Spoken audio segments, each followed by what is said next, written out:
Друзья, можно играть в компьютерные игры вот так вот. А можно просто купить Rocktec G2. Вот такой вот ТВ-бокс игровой с геймпадом. Можно без геймпада, можно по отдельности, но почему игровой? Да потому что он имеет сертификацию GeForce Now. И не только. Сертификация Netflix, AMLogic S905X 4K, 4:64, сертифицированный Android TV и даже HD звук присутствует, плюс Dolby Vision и Dolby Atmos. И многие в нем узнают Hematics, но нет. Это платформа Saya Robotics конкретно под Rocktec. И играл на нем я в Steam Link, играл на нем я, в принципе, GeForce Now, потому что он сейчас уже в некоторых странах вышел из беты, хотя GeForce Now, откровенно говоря, платный сервис. И если пойти, допустим, на какую-то выставку компьютерную или технологическую, где присутствует Rocktec или Nvidia, то там обязательно будет стоять стенд Nvidia, GeForce Now, и там будет представлен Rocktec. Как-то спартнерились, чуть не сказал, спартнерились ребята.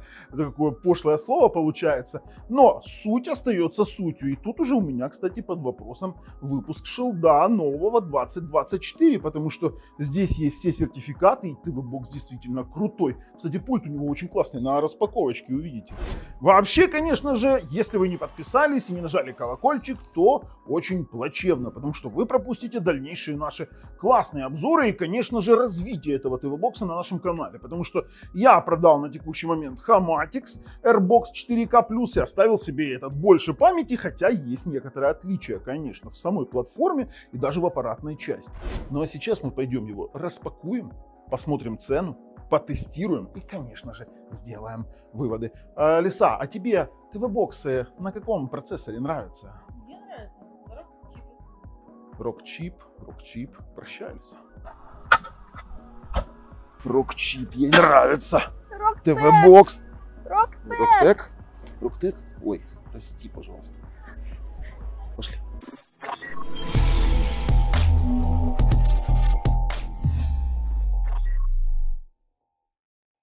Рассмотрим его поближе. Все поставляется в вот таких вот двух коробочках. Это у нас сама по себе коробочка от Rocktec, а это у нас от геймпада. Сам по себе Rocktec очень сильно напоминает Hematics, но абсолютно разные, даже платформенные части разные. Ну, мы видим стилизацию, видите, под кожу, сам он по себе черный. В отличие от Hematics, здесь нет снизу Type-C-шечки, Type-C-шечка есть сзади, которая служит для подключения модулей T2 и S2. Также у нас есть SPDIF, аудио-видео-выход, HDMI, LAN G45 на 1000 мегабит и разъем питания. А блок питания у нас на 12 вольт, 1 ампер, 12-ваттный HDMI кабель, ультра high speed, который действительно неплох, и вот такой вот пульт. Показываю, лисица, смотрите. У нас есть цифровая панель, это Google пульт расширенный. Программируется он под инфракрасную опцию через внутреннее программное обеспечение самого Rocktec. И есть дополнительные кнопки, видите, функциональные. Есть у нас голосовой поиск и, конечно же, цветастая панелька. Вот эта панель это вообще для IPTV хорошо. А я пароль на Wi-Fi набираю очень просто. У меня цифровой пароль. Работает от двух батареек 3A.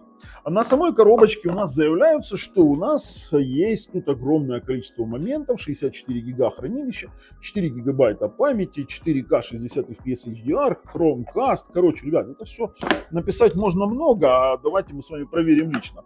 Геймпад Bluetooth, который у нас конкретно оптимизирован под Android TV. У нас работает и голосовой поиск, кнопка назад, кнопка домой. В остальном всем он работает в режиме геймпада Xbox 360. К компьютеру может подключаться через кабель Type-C, а к ТВ-боксу через Bluetooth. Неплох геймпад, минимальные мертвые зоны и имеет по себе такую структуру, знаете, как PS5 расположение, ну я их называю X-овые и PS-ные расположения под PS5 с вот такими вот расположением XYAB. В данном случае это курочки и геймпад, я же говорю, можно покупать в комплекте, а можно покупать отдельно. Давайте уже перейдем, посмотрим, сколько он стоит, потестируем геймпадик и потестируем ТВ-боксик, вот этот вот Rocktec G2. Сразу смотрим на цену, 159 баксов 99 центов. Это у нас конкретно версия 4.64 с геймпадом. Отдельно его можно взять с тюнером за 149,89. Да, на него есть тюнер T2. На данную штуку есть тюнер Т2. Здесь можно взять 4х64 за 130 баксов без тюнера, без геймпада, EU-версию. И можно взять отдельно с S2 тюнером за 150 баксов. То есть здесь есть и Т2 тюнер, и S2 тюнер. И есть также варианты там просто вот с геймпадом без тюнеров. Можно отдельно даже геймпад найти. Это если брать AliExpress, ссылку разместил в описании под видео. А для жителей Украины есть более приятная новость, потому что этот TV-бокс можно купить за 4990 на Android TV 12. На Android TV 12. То есть у нас можно его купить дешевле, чем на Алишке вот по ссылке, где и покупал я себе. Мало того, в описании под видео еще и промокодик лежит. Пожалуйста, на скидочку. Лиса, есть у нас промокодик?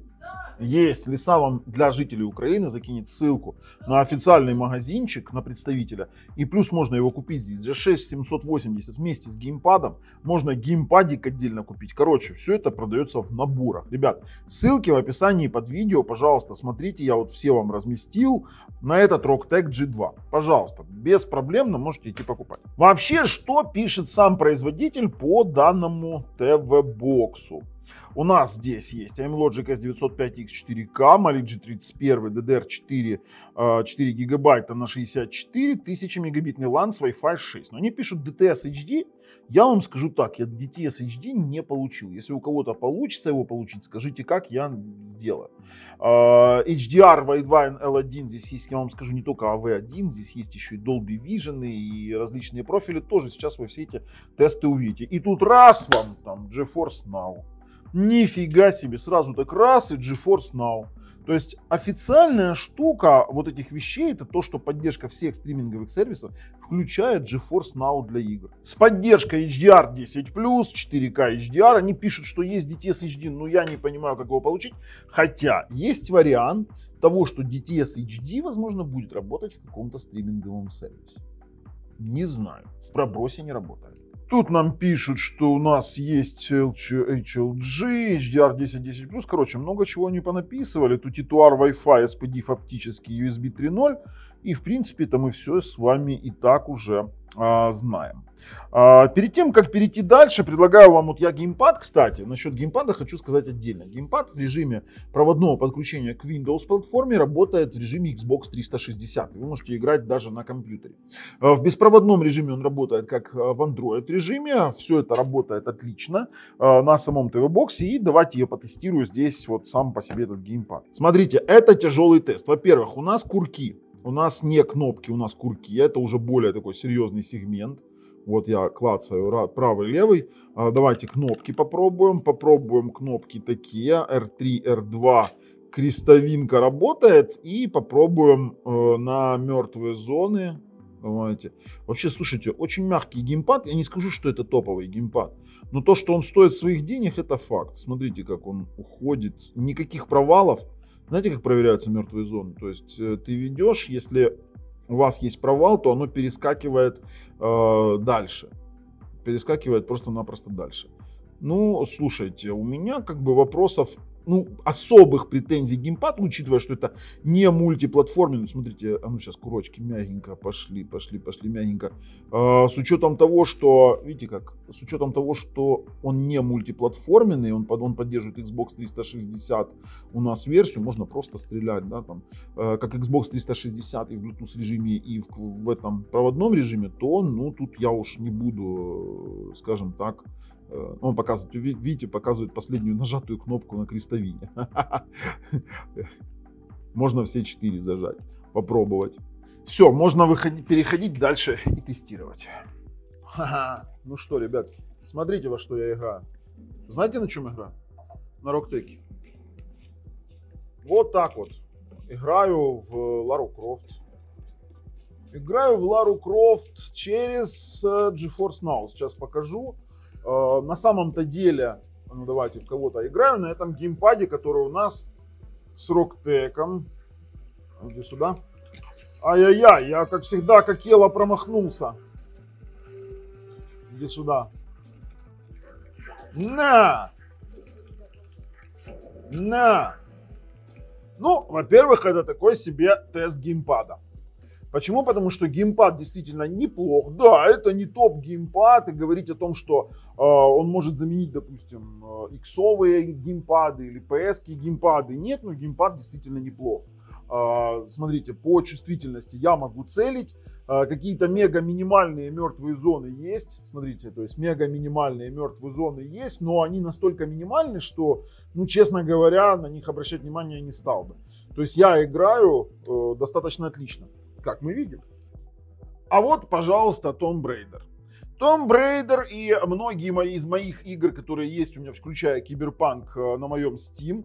Как вы видите, у меня сейчас подключен, кстати, можно здесь, знаете, что сейчас подключать? Можно подключить Xbox, можно подключить Epic Games, Ubisoft, ну и Steam мой подключен, 14 моих игр. То есть я спокойненько играю на данном Рок-Теке, в такие вот игры, как тот же самый Tomb Raider. Да вот мы можем с вами попробовать, кстати, знаете, во что поиграть? Какие танчики? Мы в Киберпанк поиграем. Давайте, нажимаем играть. Нам нужно просто-напросто подождать. Понятное дело, что нам нужно ждать, потому что у меня бесплатный аккаунт. Бесплатный. Хотите играть по-серьезному, используйте, конечно же, платный аккаунт. Или же можно использовать, кстати, Steam Link. О-хо-хо! Ну что, Киберпанк? Да, геймпад не видно? Ну что, Киберпанчик поиграем? Пойдет? Играем с геймпадиком. А куда здесь дальше идти? А, в лифт надо, да?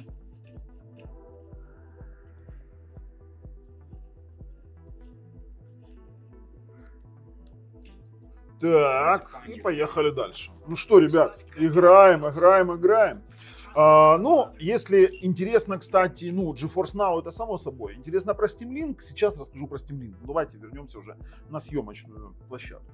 Ну что, увидели игровые возможности? А это же не все игровые возможности. Дело в том, что, смотрите, приложение у нас, вы видите, у меня здесь не только GeForce Now. У меня есть и Steam Link, и кое-какие игры я еще играл. Ну, Game Controller тестировал. Steam Link обыкновенно, если вы его запустите, то вы запросто сможете, допустим, зайти. Ну, если вы видели в GeForce Now, у меня всего лишь несколько игр, которые, да, там, мне не нужен персональный компьютер. Но если у вас есть персональный компьютер, который может транслировать Steam, а вам хочется поиграть на большом экране с геймпадом, то вот, пожалуйста, вы можете через Steam Link это сделать и увидеть вот такую вот штуку. По поводу самого геймпада, у него есть и голосовой поиск. Если вы нажмете там на голосовой поиск, сработает. Мало того, у него есть полноценные функции, ну, он меня сейчас слушает, у него есть полноценные функции обыкновенного пульта от ТВ-бокса, домик, назад и тому подобное. То есть вы можете им полностью оперировать. Ну, тесты самого геймпада вы уже видели. Теперь голосовой поиск. Игра престолов. Для того, чтобы он сработал, вам не нужно держать кнопку, он будет работать в варианте, ну, в русскоязычном варианте обычно выскакивает вот такая вот штука, в украиноязычном варианте работает глобальный голосовой поиск. Конечно же, как у сертифицированного ТВ-бокса, здесь работает не только, допустим, там голосовой поиск, но работает еще и элементарная трансляция через Google Chromecast. У вас запускается приложение, через которое вы будете транслировать, это может быть YouTube, а может быть, например, вы можете транслировать, ну давайте я продолжу тут видео, которое я проигрывал, вот пожалуйста, вы можете управлять прямо со смартфона, как обыкновенным, скажем так, пультом. А можете транслировать, знаете чего, зайти здесь в Google Chrome, найти видео какое-то, смотреть видео, ну вы поняли о чем я, а потом нажать транслировать, и он будет откидывать, допустим, видео на ваш ТВ-бокс, на сертифицированный. Это ответ на вопрос, как смотреть на сертификате фильмы в браузере. Вот такой вот вопрос. На смартфоне выбрали, что смотреть, отправили на ТВ-бокс, он там вам сам все покажет. А вот насчет мультимедийных каких-то возможностей, ну давайте смотреть. Давайте посмотрим сначала, что у нас с автофреймрейтом и различными вариантами. По поводу разрешения экрана, форматов видео, которые он поддерживает, и автофреймрейта. Итак, поехали. В настройках, ну будем вам в таком формате показывать, если мы зайдем в настройки устройства и, конечно же, в экран и звук, то мы здесь видим огромное количество каких-то настроек. Масштабирование текста — это интересно. Автофреймрейт, начнем с него. У нас есть две опции. В Android 12 можно никогда не переключать, но будет у вас поддерживаться все равно через Google API, либо устройство переключит формат ввода изображения в соответствии с исходной частотой кадров видео. Что здесь у нас есть? Во-первых, хочется отметить, что у нас в Netflix появляется автофреймрейт, и при этом Netflix мы сейчас с вами сразу протестируем, о том же я вам покажу, что здесь есть. И Dolby Vision, и Dolby Atmos, и он их прекрасно видит. Смотрите, пожалуйста, Dolby Vision, Dolby Atmos, драма мини-сериал, давайте его включим, и мы смотрим внимательно на частоту. Частота у нас переключилась на 50 Гц, Dolby Vision, все отлично. То есть у нас изначально стоит 60 Гц. Итак, мы можем включать любой фильм, но это сериал, он 50 герцовый, видите, на 60 переключилась. То есть у нас в автофреймрейт присутствует конкретно в Netflix. Ну давайте любой мультфильм, он скорее всего, я не знаю сколько он кадров, если честно, тоже Dolby Vision, Dolby Atmos 24 кадра, пожалуйста, все идеально.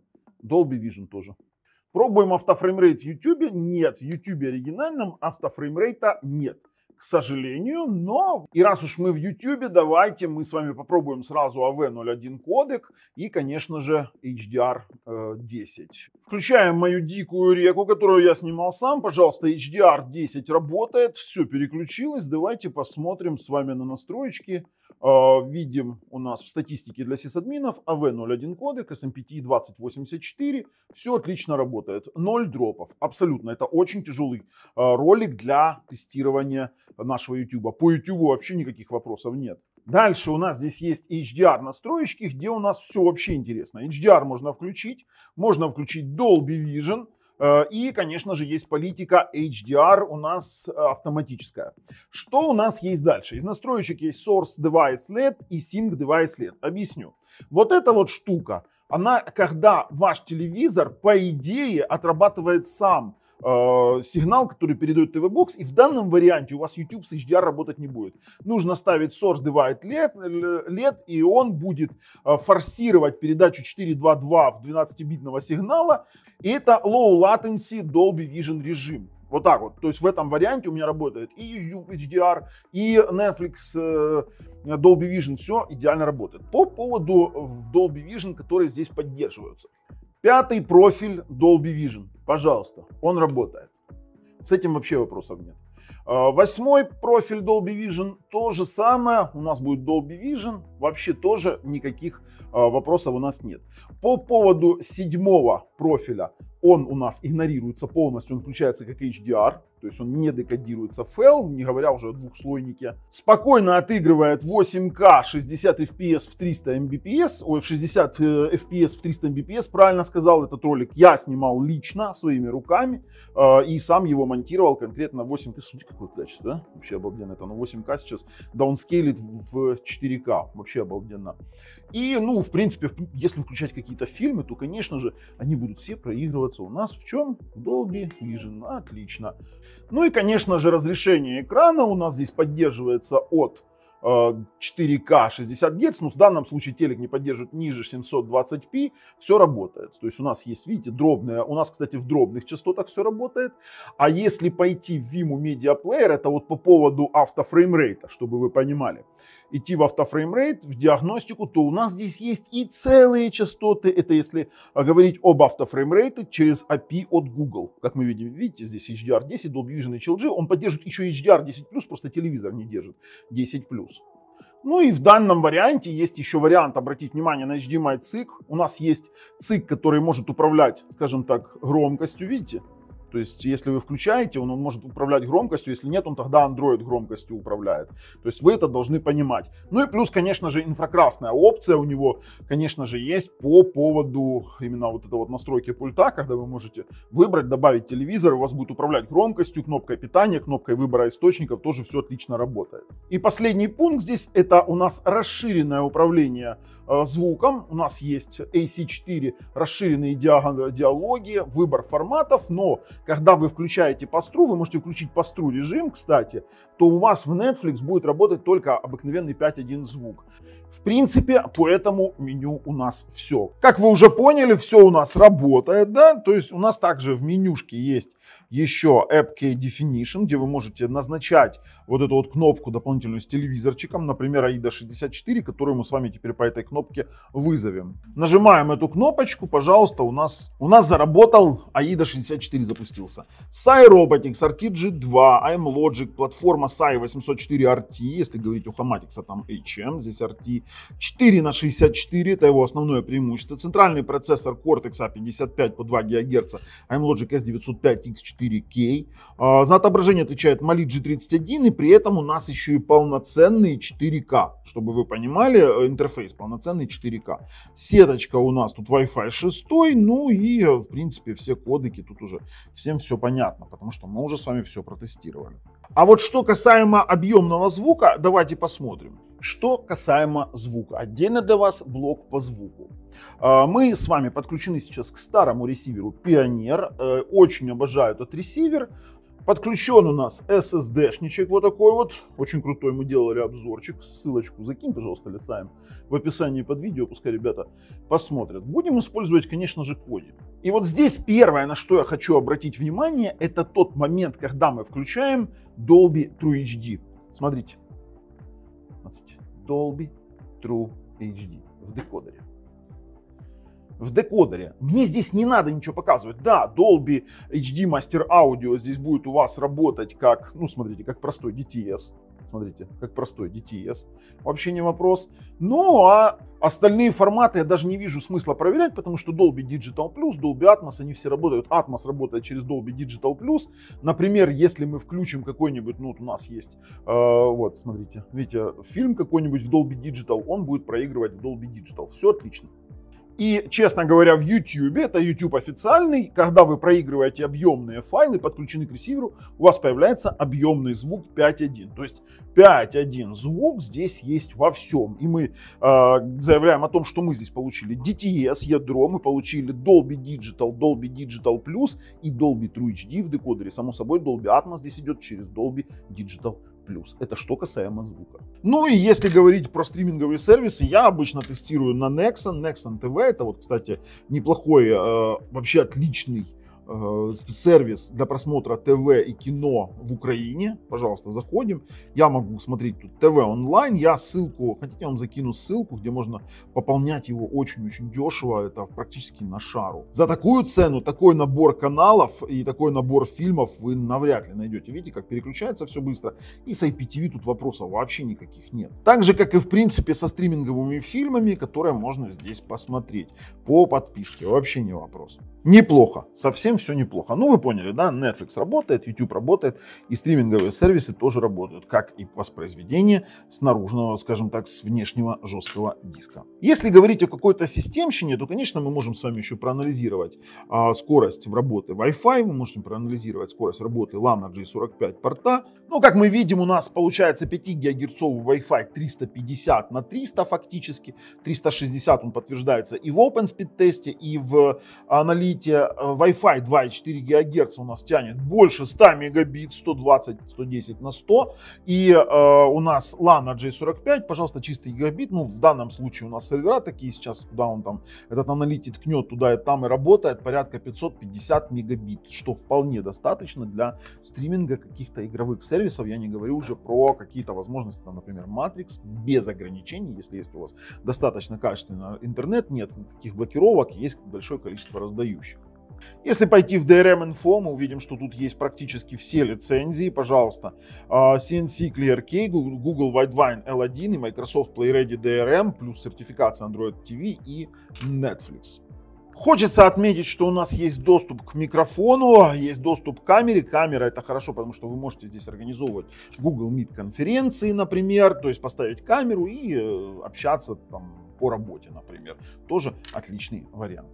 Также мы сейчас с вами, знаете, что запустим? Мы запустим какую-то игру одну, там Raptid GP2, очень требовательная игра, там с водяными эффектами, там с брызгами, очень хорошая игрушка, я давно играл. Ну, на фоне того, что она может, честно говоря, это такой детский садик.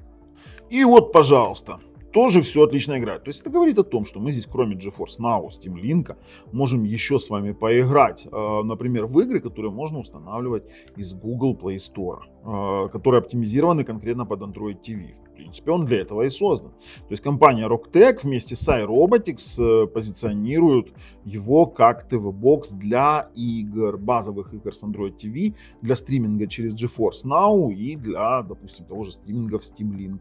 А тут уж вам решать, как вы его будете использовать. Я, например, на них кино смотрю. Но, в принципе, я готов уже прорезюмировать данный девайс. Ну, выводы, конечно же, выводы. Ребят, трудно говорить, что на 2024 год, на середину 2024 года, сертифицированный TV-бокс я мог бы не рекомендовать. Я рекомендую, конечно же. Преимущество перед Хоматиксами это 4:64, в остальном всем они даже совместимы с вот этими донглами T2, S2, примерно на той же платформе, на которой построен Хоматикс, у нас построен Rocktech, только это своя платформа 804 RT. Честно говоря, мне понравился TV-бокс, понравилась возможность играть, понравилась возможность смотреть хорошо фильмы, поддержка Dolby Vision, Dolby Atmos, Netflix и достаточно качественного звука. Ну и картинка, конечно, они уже давным-давно без шумодавов, и M-Logic дает очень даже классную картинку. Я его рекомендую, ссылки в описании под видео. А с вами был Бабл на канале Технозон. Пока.